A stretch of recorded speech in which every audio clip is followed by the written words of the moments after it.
এটা ভাইটি ঘনটো ৰাখিব নোৱাৰো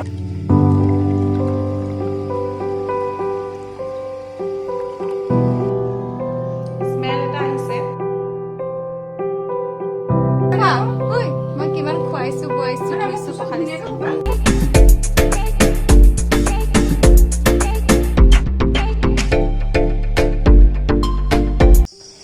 সকলোকে স্বাগতম জনাইছো মোৰ অন্য এটা ভিডিঅ'লৈ আৰু এতিয়া আপোনালোকে ধৰিব পাৰিছেনে বাৰু কুকুৰাৰ ডাক চাগে অকনমান শুনিছিলে 3 বজাত উঠিছো আজি মই সোনকালে শুই উঠিব নোৱাৰো এটো খুব বেয়া অভ্যাস গতিকে ময়ো চেষ্টা কৰিছো সোনকালে শুই উঠিবলৈ সোনকালে শুই উঠাৰ যিমানখিনি উপকাৰিতা আমি সকলোৱে জানো কি কৰো আমি চেষ্টা নকৰো যিসকলে সোনকালে উঠিব পাৰে তেওঁলোকক কোৱা নাই যিসকলে সোনকালে উঠিব নোৱাৰে তেওঁলোকক কৈছো আমি কি কৰো এলাৰ্ম দিও কিন্তু কি কয় এলাৰ্মটো অফ কৰি পেলাই আকৌ শুই থাকো এনেকুৱা বহুতৰে হয় চাগে খুব এটা সৰু কাম কিন্তু আমাৰ বাবে বহুত এটা ডাঙৰ কাম হৈ যায় সোনকালে শুই উঠাটো আমি বৰ্তমান যিমান বেছি আধুনিক হৈ গৈছো আমি ৰাতি বহুত দেৰিলৈকে থাকো মোবাইলত হওক টিভিত হওক আমি ৰাতি 11-12 বজালৈকে আমি সাৰে থাকো আৰু ৰাতিপুৱা খুব দেৰিকৈ উঠো গতিকে এইটো এটা খুব বেয়া অভ্যাস আৰু কোৱা হয় যিকোনো এটা কাম কৰিবলৈ হলে আপোনালোকে অভ্যাসত পৰিণত কৰিব লাগিব ইয়াৰ কাৰণে যেটো কাম আপোনালোকে কৰে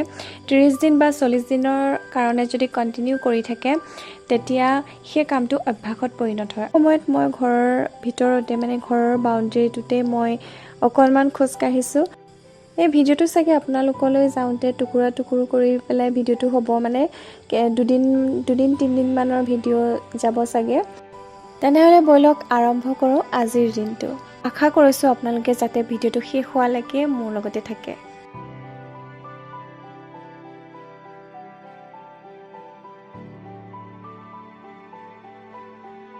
এতিয়া সময় হৈছে 1:30 মান বাজিছে আৰু মই যাব লাগিব মাৰ ঘৰলৈ এটা বিশেষ কথাৰ কাৰণে যাব লাগিব কি কথা কি নাই মই দেখুৱাম কিন্তু আজি চাগে মই ব্লগ কৰিব নোৱাৰিম একেবাৰে টুকুৰা টুকুৰ কৰি পেলাই চাগে মোৰ এই ভিডিওটো হ'ব যিমানখিনি পাৰো অকনমান আপোনালোকৰ লগত শ্বেয়াৰ কৰিম কিহৰ কাৰণে যাম কি কথা মই এতিয়া আপোনালোকক ক'ব বিচৰা নাই কম লাহে লাহে গম পাব আৰু এতিয়া মই ওলাই মেলি ৰেডি কণমানিজনী আৰু মই যাম এতিয়া 1:30 বাজিছে আপোনালোকক আকৌ পিছত লগ পাই আছো বাই মাৰ ঘৰত আহি পেলাই পালোহি আৰু ইয়া দেখিছে ভন্টিয়ে আম কাটি আছে এই আমজোপা আপোনালোকক নেদেখুৱাই নোৱাৰিলো কাৰণ মই আগৰ ব্লগ ভিডিঅ'ত মই শ্বেয়াৰ কৰিছিলো আমাৰ সেই অকনমানি আমজোপা আৰু আমজোপাত কিমান আম লাগিছিলে তাকো দেখুৱাইছিলো গতিকে এতিয়া আম পকিছে আৰু আমটো খাবলৈ বহুত মিঠা হয় ভন্টিয়ে আম কাটি আছে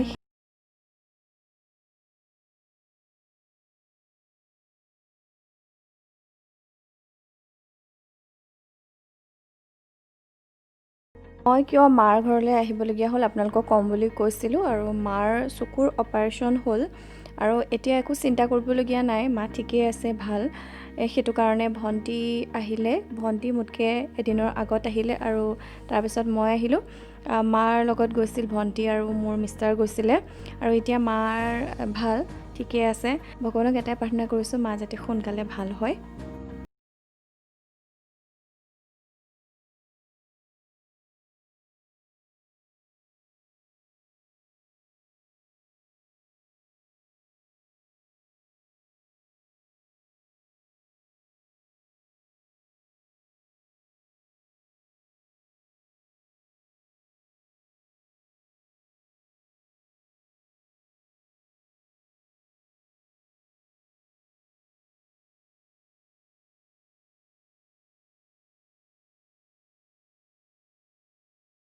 আমি খাবলৈ লৈছো ৰুটি আৰু লগত অমলেট ভন্টি আৰু মই খাম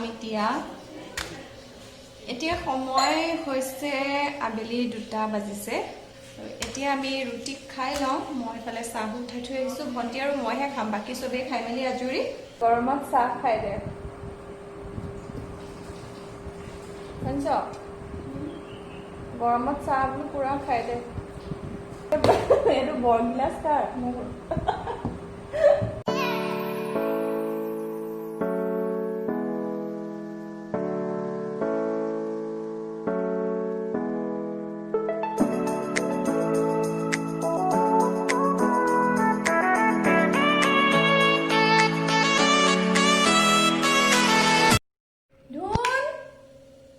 আহিছানে এটা ভাইটি লঘণটো ৰাখিব নোৱাৰো, ৰখাও নাই বাৰু, সি নিজে ৰুটি খালে। আৰু এতিয়া কেইটা বাজিলে? সময়টো চোৱা নাই। এতিয়া 4টা বজাত ভাত, মানে 4টা বজাত ডাঙৰ বাইকে ভাত ৰান্ধিব, কাৰণ গোটেই গৃহস্থী মোৰ দায়িত্ব খোৱা বোৱা। মালে বনাইছিলোঁ মই বইল মগু, কালি ডক্টৰে কৈছিলে তেনেকৈ বনাই দিবলৈ কৈছিলে, আৰু ভাতটো অলপ পনীয়াকৈ বনাই দিবলৈ কৈছিলে। খিচিৰি বনাই দিলোঁ মাক, মগুৰ দাইল আৰু ভাতৰ। আৰু বাকী সদস্যসকলে মগুৰ দাইল খাই ভাল নাপায়, আৰু দেউতাৰ প্ৰিয় খাদ্য হৈছে মগুৰ দাইল, আৰু বাকীসকলে নাখায়, মগুৰ দাইল খাই বেয়া পায়। সেইটো কাৰণে মচুৰ, মগুৰ, মোৰ চব মানে বেলেগ বেলেগ আইটেম কৰিবলগীয়া হৈছে। আৰু ৰুটি খোৱা ভাগে ৰুটি, ভাত খোৱা ভাগে ভাত খোৱা, বেলেগ বেলেগ। আহি যোৱা, বনাই আছো নহয়। ৱাও দেহা, তোমাক চুলি বান্ধি দিলে হা? মাহীয়ে তোমাক চুলি কাটি দিব দেই। তো মই ভাইটি ভাত দি লওঁ, তাৰপিছত লগ পাই আছো। ঐ মই কিমান খুৱাইছো বইছো ধুইছো পখালিছো বহুত খুৱাইছা কিন্তু বহুত স্পেচিয়েল। খাবলৈ টেষ্টি হৈছে নাই? খোপাটো, চুলি খোপাটো মই আপোনালোকৰ লগত শ্বেয়াৰ কৰিছিলো। এইজোপাই হৈছে জ্যেষ্ঠ মধুৰ গছজোপা। পাউডাৰটো মই ৰেমেডি আপোনালোকক দেখুওৱা নাই। খাবলৈ যিটো পাতৰ টেষ্টটো কৈছিলো কৌফুলৰ নিচিনা হয়। এইফালে কোমলীয়া কোমলীয়া আমি পাতবোৰ খাওঁ। সেয়া ওচৰত যিমানখিনি সৰু ল'ৰা ছোৱালী আছে ইয়াৰ পৰা পাত খাবলৈ আহে। 2005 চনৰ পৰা ওখ হৈ গৈছে, যথেষ্ট ওখ হৈছে।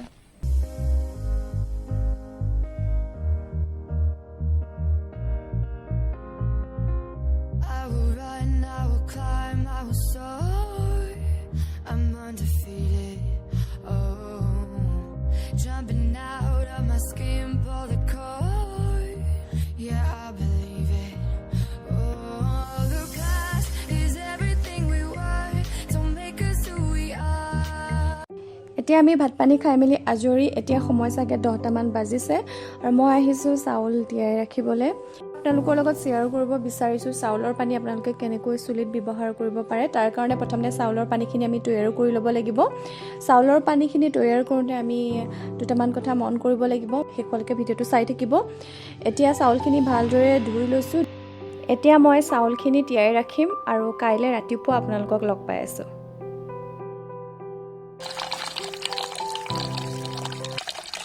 হাই গাইজ, আজি হৈছে নেক্সট ডে। এতিয়া সময় 1:30মান বাজিছে। মই আহিছোঁ কালি ৰাতি যি তিয়াই ৰাখিছিলোঁ চাউলৰ পানী ৰেডি হৈছে নাই চেক কৰোঁ। কিন্তু মনত ৰাখিবলগীয়া কথাটো হৈছে আপোনালোকে যেতিয়া চাউলৰ পানীখিনি তৈয়াৰ কৰিব চুলিত বা স্কিনত লগাবলৈ, ইয়াৰ পৰা এটা স্মেল আহিব লাগিব।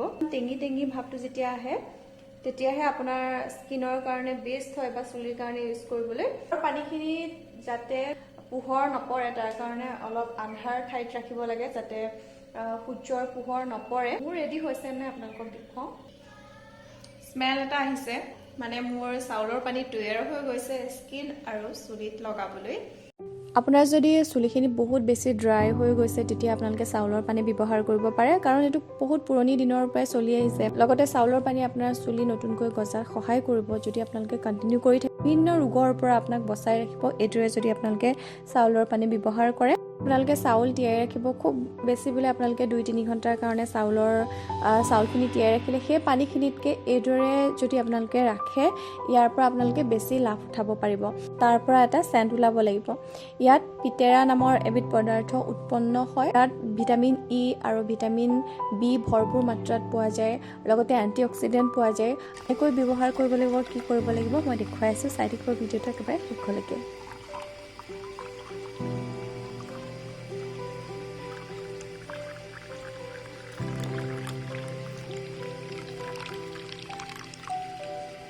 ফ্ৰেণ্ডছ, আহিছোঁ মই এতিয়া চুলিত লগাবলৈ। ইয়াৰ কাৰণে মই চুলিখিনি কালি ৰাতি অইল মাছাজ কৰিছিলোঁ, আৰু লগত অকণমান এল'ভেৰা জেল আৰু নাৰিকল তেল মিক্স কৰি পেলাই চুলিত মাছাজ দি পেলাই মই চুলিখিনি ধুই পেলাই আহিছোঁ। আপোনালোকেও লেতেৰা চুলিত যাতে নলগাই মনত ৰাখিব, চুলিখিনি চাফা হৈ থাকিব লাগিব। আৰু এতিয়া মই এপ্লাই কৰিম। প্ৰথমতে ভালদৰে চুলিখিনি ফনিয়াই লৈছোঁ। চাউলৰ পানীখিনি যদি আপোনালোকে এটা স্প্ৰে বটলত ভৰাই ৰাখে তেতিয়া ব্যৱহাৰ কৰিবলৈ একেবাৰে সহজ হয়। মোৰ ওচৰত বৰ্তমান নাই, ঘৰত থাকি আহিলে স্প্ৰে বটলতে ভৰাই পেলাই ইউজ কৰিব। মই কটন বল লৈছোঁ আৰু ভালদৰে চুলিখিনি ফনিয়াই পেলাই স্কেল্পত লগাব। এইদৰে স্কেল্পত লগাব। আৰু ভালদৰে মাছাজ দিব। যিমান পাৰে চুলিখিনি ফনিয়াই দিব যাতে গোটেই চুলিৰ অংশতে ভালদৰে লাগে আৰু চুলিৰ আগতো লগাবলৈ নাপাহৰিব। এইদৰে ভালদৰে লগাই লওক। মই এতিয়া গোটেই চুলিখিনিত লগাই ল'ম।